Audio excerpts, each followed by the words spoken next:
Today's story is special. In fact, this is two stories told parallel. The first one, the most important one, will take you to the 17th century, to the times of the Ottoman occupation of Hungary. We will be following the footsteps of Miklós Zrínyi, one of the most important military leaders and military thinker and politicians of that age in Hungary. He died on a hunting accident in a November day in 1664, and his death is still surrounded by conspiracy theories. So I will have to tell you more about the historical context to understand more whether it was an accident or an assassination. The second dimension of this film is actually my hunt with a wheellock carbine. This is something that probably nobody did in the past 300 years in this country. So I'm pretty sure that it will make an entertaining content for you. So ladies and gentlemen, follow me on this historical adventure. Let's find out together what happened on that day in the forest of Kuršanec in 1664, 18th November. And let's see how we can still hunt with a wheellock muzzleloader. Miklós Zrínyi was born on 1620 and lost his father very early. The family had Croatian origin, but it was also part of the Hungarian aristocracy. He and his brother Peter received the highest level of education with the support of the Emperor Ferdinand II. He spoke Croatian, Hungarian, Italian, German and Turkish as well. At the age of only 17, he was leading raids against the Turks, and he also led troops during the last phases of the 30 Years' War. He was a well-known personality of that age, hero of both the Croatian and the Hungarian nations. My wheellock carbine differs from the one that was used mainly for big game hunting in the second half of the 17th century. My gun is the copy of a 17th century military cavalry arm. Its 40mm bore is smooth, but it's equipped with a dovetail rear sight and front sight as well. The buttstock has a strange rounded shape, so the butt could be secured into the armpit even when wearing a breastplate. Although the barrel is smooth, it still puts the patched round ball into a 5cm circle at 50 meters. This carbine was made by Rafał Zilko in Poland for me. It was used in an experimental archaeology project and proved to be a formidable arm. My charge for the carbine is 85 grains of 2F Swiss powder and a patched 5.30 lead round ball.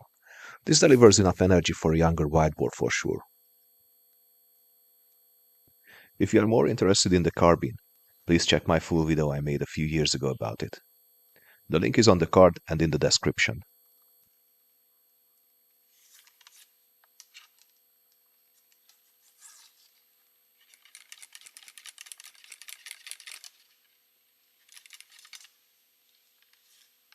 When you are hunting with a wheellock, you must not forget that there is no safety in the system. Once you span the wheel and put the hammer over the closed pen cover, the carbine can go off if you touch the trigger. So while stalking, don't fold the hammer on the pen cover. Do it just before firing the shot. And if you can't fire that shot, fold it back immediately for safety.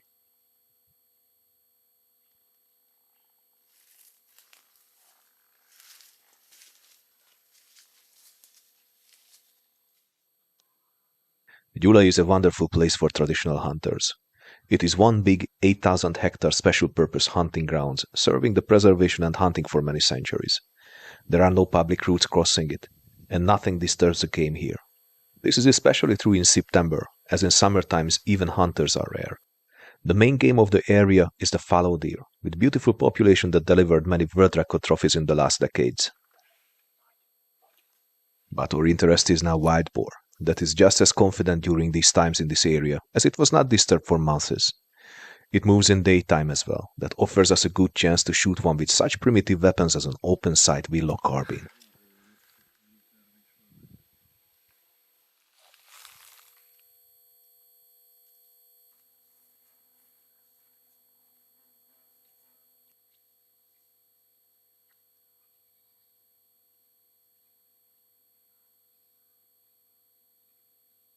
Hungarian history is rich in conspiracy theories. They are so deeply rooted in the public consciousness of the country that whatever the science proves, they are almost impossible to eliminate. One such event is the death of Miklós Zrínyi, as our Croatian friends call it, but in Hungary we call him Miklós Zrínyi or Zrínyi Miklós. His death occurred on the 18th November 1664.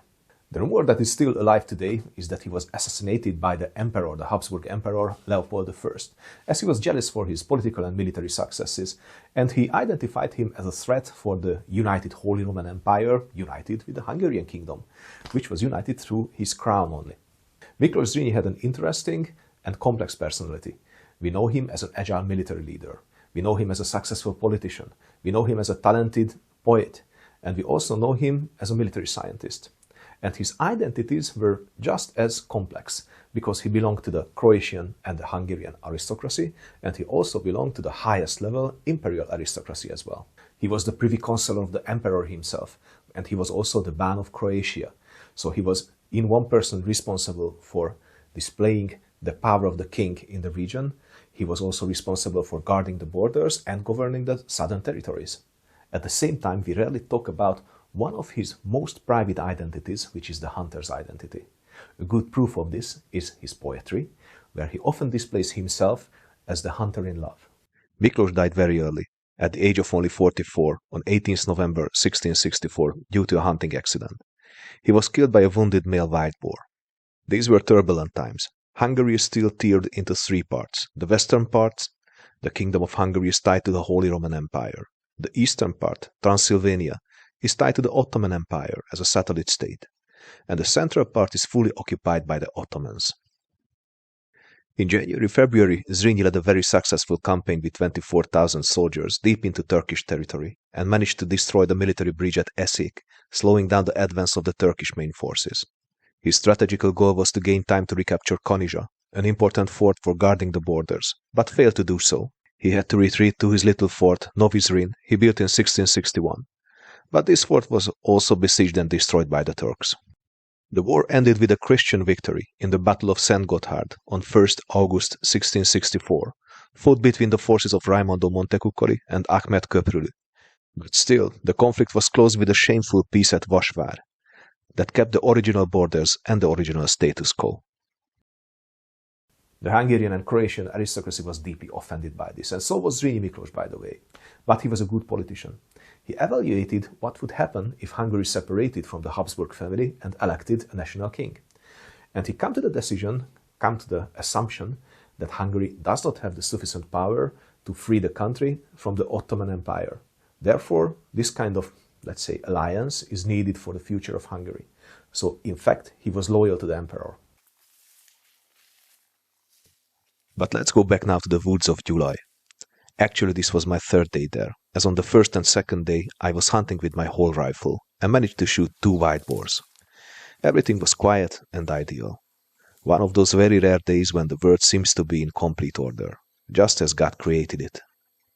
I made a long walk around the hunting lodge, but the plan for the night was to sit on a high stand with the professional hunter.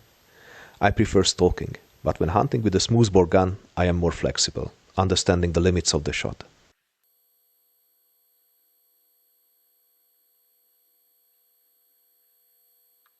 It was a beautiful afternoon with plenty of fallow deer around us, but we were still waiting for the wild boar.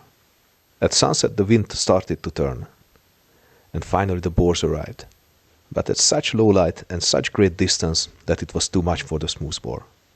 They knew we were there, so after some thrilling moments they ran away.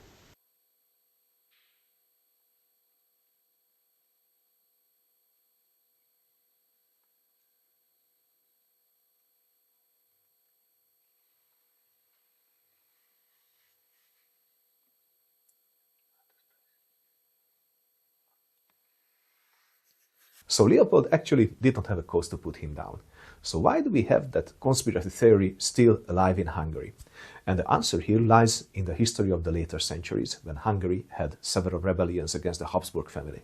Miklós Zrínyi had been dead only for a few years when Péter Zrínyi, his brother, took part in a conspiracy against the empire.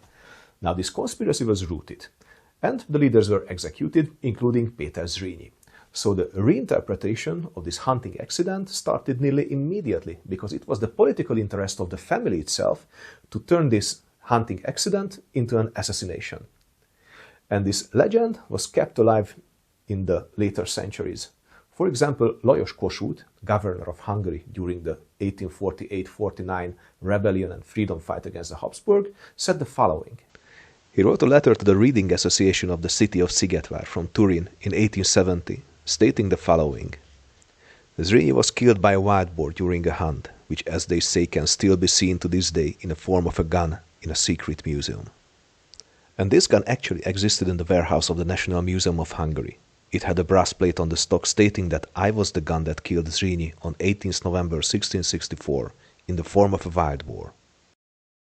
But this rifle is actually not a 17th century Stutz or short wheellock hunting rifle that was used for big game hunting by the time, but actually it's a later 18th century fowling piece, so does not have anything to do with that age. But we know Kossut's motivations, because he had to keep the rebellion alive, even it was rooted in 1849 by the Habsburgs. So he reached back for historical examples where Habsburg were actually bleeding out the Hungarians, and this was a very, very good example for that. The theory that the emperor assassinated Zrini is still alive, and probably no researchers will ever convince the believers that it is not true. All we can do is investigate the event through the glasses of a hunter. Let's go through the happenings now of that doomed day of 18th November 1664. So this was a driven hunt organized by Miklós Zrínyi himself with his confidants as participants. Thanks to the noble participants of this hunt, we have many first-hand sources about this accident. We have Pál Zichy there. He is the president of the Pressburg Chamber. We have István Vityédi there. He is the lawyer of the Zrínyi family, and he is also a confidant of Miklós Zrínyi. Both of them wrote the accident in their diaries. We also know the story of the accident as told by Angelo, Zrínyi's page. Now, this story was recorded by Mihály Krausz. He was a Piarist historian. Two important military leaders of Miklós Zrínyi are also present on the hunt. Captain Miklós Guzics and his younger brother are there. They did not keep a diary, but another family member, János Guzics, wrote the accident in his diary. Zrínyi's death was also recorded by Markus Forstall. He was the Irish-born Catholic priest of the family, and he was the one who examined and documented the wounds on the body after it was recovered and taken to the castle of Csáktornya. Now, he will play a very important part in the conspiracy theory later. The most detailed description of the accident comes from the later Chancellor of Transylvania, Miklós Bethlen. But whichever source we check, one thing is common, that the death of Miklós Zrínyi was caused by a wounded wild boar. Now let's follow him to the forest of Kuršanec, to the place where it actually happened. This location is now in Croatia, close to the city of Varaždin, or Varaždin Hungarian. These territories were owned by the Zrínyi family for centuries and was constantly threatened by the Ottomans. Today it is mainly agricultural land, but in the 17th century it was a dense forest. This 18th of November was a beautiful day for hunt. It was a very pleasant weather. They had an excellent lunch, and after that they went out to the forest of Kuršanec. This was a driven hunt, which means that the beater were driving the game in the direction of a net that was closing one part of the forest, and the hunters were standing close to this net, closing the escape routes of the game. But Zrínyi was looking for a balanced fight. He took off his heavy boots and decided to stalk alone instead of waiting at the net. The hunt actually ended with moderate success. Miklós Zrínyi shot a wild boar while stalking, and at the net the other hunters also shot one, so which means 2 wild boars for this driven hunt. Now, they were already talking at the carriage when Póka, a professional hunter of Zrínyi, arrived and said that there is another wild boar injured, and they found a blood trail, they can follow it, and we can get that one as well. Zrínyi grabbed his short wheellock rifle, and he was the first one to ride to the spot where the blood trail entered the woods. Póka, the PH, was closely following him. He wanted to seize the honor of defeating the injured male wild boar for himself, because this was an honor for the warrior. And it is still honor for the hunter today, because this is why we keep the tusks of the wild boar as a memory of this successful hunt. He entered the wood tracking the blood trail of the boar, with Póka following him. And this is the spot when we lose them for a few minutes. But we still know what happened there, because Miklós Bethlen's journal writes the memories of Maljani. He was also a participant of this hunt. Maljani does not mention a shot fired, but some of the other accounts tell us about 2-3 shots. One of them could be the last shot of Zrínyi that missed the boar. So Maljani said that the wild boar knocked Zrínyi to the ground. Zrínyi was lying with the belly on the floor, and the wild boar trampled him and pierced and cut with his tusks.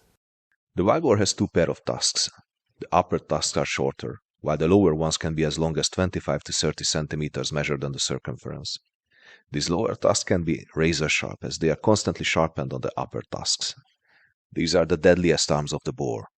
While this was happening, Póka fled to a tree. When the others arrived, then Miklós Zrínyi was still lying on his belly on the ground, and the wild boar was still on his back. So it can happen that the others fired their guns to get rid of the wild boar. When the party arrived, Zrini was still conscious. He asked for his small wooden tool that was used for stopping the bleeding, but his helpers failed to do so. So soon, he bled to death. According to Miklós Betlen, the most serious wound that actually caused the death of Miklós Zrínyi was a fang cut that started from the right ear and went through the tendons and cut the blood vessels at the throat. Even if this seems to be the most serious wound of Miklós Zrínyi, this is not the most famous wound, because the most famous wound is described by Markus Forstall, the Catholic priest, who identified a round-shaped hole on one of his eyes. Now, in his first account, he states that this could be caused by the fang of the wild boar. But later, probably at the political request of Péter Zrínyi, this is transforming into a gunshot. Even if it's a gunshot, and let's believe that it was a gunshot, it can still be a hunting accident, because the bullet can turn in the body of the wild boar. So when they try to save Miklós Zrínyi from the wild boar, probably the bullet could penetrate the wild boar and hit the head of Miklós Zrínyi. But it could also be a bullet that was entirely missing the wild boar. So whatever happened, this is still within the frame of a hunting accident. So if we are looking for the origin when this accident is starting to transform into an assassination, now this is the point, because Markus Forstall is first calling it an accident, a hunting accident, and later then he transformed this wound into a gunshot wound, and with the gunshot wound, the assassination, the idea of assassination arrives as well. But you can ask, of course, why the hell did such a high-ranking noble, Miklós Zrínyi, go into the woods alone, following that injured wild boar, which is quite dangerous? Well, this is exactly why, because he was looking for the danger. In his writing, he states that hunting is a very important part of the military training of young people. You can try yourself in hand-to-hand combat. You can learn the basics of reconnaissance. They are very important military values. And defeating the wounded wild boar is, let's say, the top of the honorable fight that you can imagine in this region. Let me show you now what tools he carried during this hunt. Let's talk about what the Stutz is. We have quite a few Hungarian sources that describe what firearms were used for hunting in the second half of the 17th century. One is Péter Apor's Metamorphosis Transylvaniae, that states that flintlocks were not used by that time. The sole arm for big game hunt was the short wheellock rifle. According to Miklós Betlen's memoir, Zrínyi was carrying a Stutz. The Stutz was a wheellock carbine with a very short pistol-sized rifle barrel with large caliber, mounted with a double-set trigger system for maximum accuracy. It was, of course, a single-shot muzzle-loading gun. So the heart of the system is the wheellock mechanism. Now, this system was invented at the beginning of the 16th century, or probably at the end of the 15th century. The most important part is a steel wheel. You can see the top of the steel wheel here. The steel wheel is completely on the inner side of the lock plate in the case of this lock. Now, this can be spent against the force of a spring with a key. And we have to put a pivot into the jaws of the hammer. And this hammer is put on the top of the automatically opening pen. The pen is primed with fine powder. We have the main charge in the breech. We have a patch round ball in the rifled bore. That will be our projectile. The caliber is between 13 to 16 millimeter, so it is punching a large hole. And when we pull the trigger, then the wheel will turn. It will make sparks with the pyrit. The sparks will ignite the priming powder. It will reach the main charge through the touch hole, and it will fire the gun. Now, this beautiful gun used to have a set trigger mechanism, but unfortunately it's not working anymore. There should be two triggers here. This trigger that we still have here, this is for setting the system, and there should be a hair trigger in front, which would fire the gun. Now, this gun is a very accurate gun. It's a rifled bore. It has a beautiful adjustable front sight, and we also have a tiny little peep sight, a folding peep sight, that is very good for good light conditions.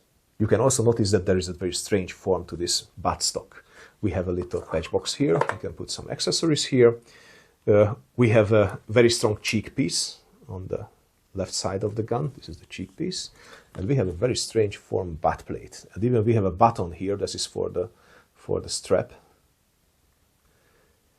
which makes it quite uncomfortable if you want to put it in your shoulders, because this will puncture your muscles. So actually these guns were not held in the shoulder. but it was held tightly against the cheek and aimed like this. Strange, isn't it? This is very close to the form of the crossbow stocks. So the wheellock Stutz was the best hunting rifle of the age, but it was still a muzzleloader, which means that you needed at least 20-30 seconds to reload the gun if you were quick. Now, this gun was made at the end of the 17th century, so this is absolutely contemporary, but probably the bore is a bit long. So if we had the bore, let's say, cut off here, then this was made something like that Stutz that Miklós Zrínyi was carrying at the forest of Kursanec in 1664. According to Miklós Betlen, the other arm that Zrínyi carried during this hunt was a spade, or hunting sword. Well, this one is, let's say, from the end of the 17th century, probably from the first half of the 18th century, so it can be a bit later than Zrínyi's age. But anyway, the purpose is the same. So you must have a blade that can be curved or can be straight, that is long enough to reach the heart of any big game in the region. So this was the last line of defense, ladies and gentlemen, because once you fire the muzzleloader, there are many occasions when you don't have time to reload it. And actually, on the day after, according to an account from Venezia, the day after, the body of the wild boar was brought into the castle, so they found it. And Miklós Zrínyi's sword was still in his belly. It is a good question how dangerous actually is a wounded wild boar. Well, I have to say a lot. I have been tracking wounded game with my Hannoverish bloodhound for many, many years now. She's now 12 years old, so she is now going into pension. But anyway, we had beautiful, beautiful hunting memories. And while tracking wild boar, well, that was always tricky. Even if in November time, when it's mating season and they are full of adrenaline, they are full of testosterone, well, they attack immediately. It can also be dangerous with the females, by the way, because when they are protecting the young ones, well, they act wildly, and they rush you, they attack fast. So this is not a joke, definitely not a joke. According to legends, the male wild boar can also build an armor on his body from pine resin and mud. And I have to tell you that this is true. It is sometimes visible, but it is also true that this won't stop any bullet, not even a muzzle-loading bullet. So this won't protect him from a gunshot, that's for sure. This is the second day of hunting Gyulaj. We made a nice walk in the forest, but this time it seemed like we are just not lucky. But while returning, we spotted two fallow deer bucks fighting. What a beautiful scenery.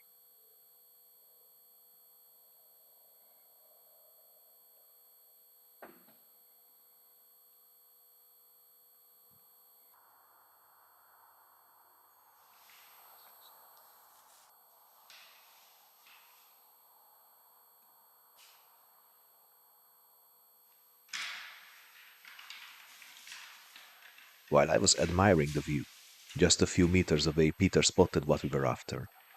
A small group of young boars, with a spotted one among them. These have genes from domestic pigs, therefore they are not welcome in the forest. That's a perfect choice and task for selective hunting. Although the distance seemed a bit too much, I could not resist to take the chance.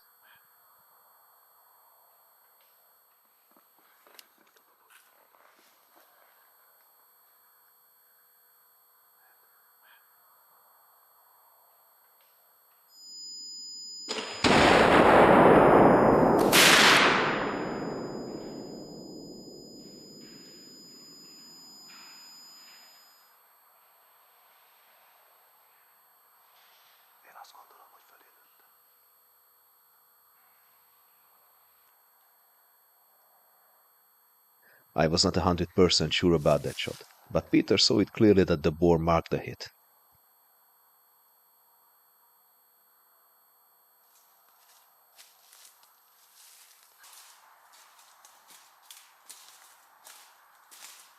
The boar was lying 30-40 meters from the spot it was shot.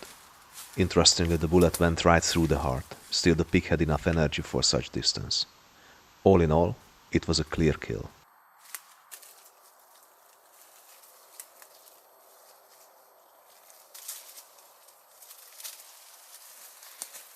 A last bite, a branch to cover the wound, and another to the head of the hunter.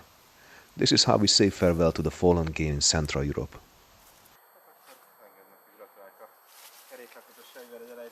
Köszönöm szépen. Köszönöm szépen. Ja.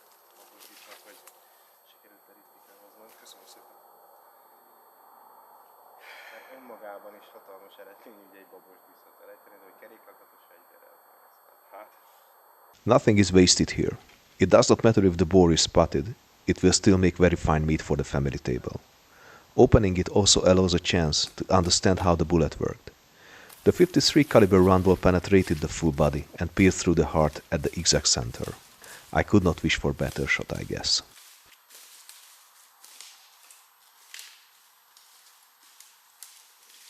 So what do we do differently today? First of all, we don't go after the wounded wild boar without a dog.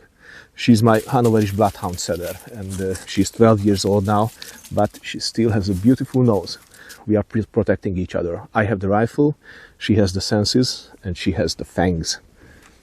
The wild boar walks the forest in well-trodden paths, and they can be especially tricky to track when the field meets the forest.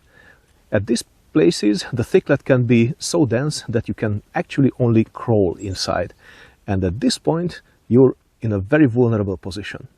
Second, we don't track wounded game with muzzle-loading guns, because then you have only one single shot, and of course the black powder charge, the smoke of the black powder charge will blind you, which is not really good if something is attacking you. We are using repeating rifles, so if the first shot is not successful, we can immediately repeat. At least we have 5 or 6 cartridges in the magazine, and these cartridges are charged with smokeless powder, which means that they will never blind you. Third, in November, we never ever start the work in the evening. So when the light goes out, we go home. We go there in the morning and we start the work with the dog in the morning when we have good visibility. Because in bad visibility, if you don't see it, you can't shoot it. It is a good question whether Miklós Zrínyi made a mistake or not. But we must not judge him with our modern time safety-oriented thinking. He was looking for danger. He was looking for the honor of defeating the injured wild boar in close combat. Source bona nihil aliud. Just good luck, nothing else. That was his motto, but that day his luck left him.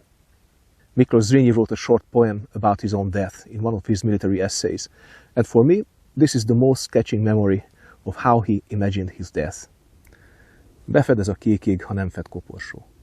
Órám tisztességes legyen csak utolsó. Akár farkas, akár emészem meg holló. Mindenütt fejül ég, a földlészen alsó. If you like what I do, then please support me on Patreon. Here I offer you exclusive firearms history content. We are also present on History of Weapons and War platform. Please check the link in the description. Please like, share, comment and subscribe to help us grow. Until next time, stay cool and keep your powder dry.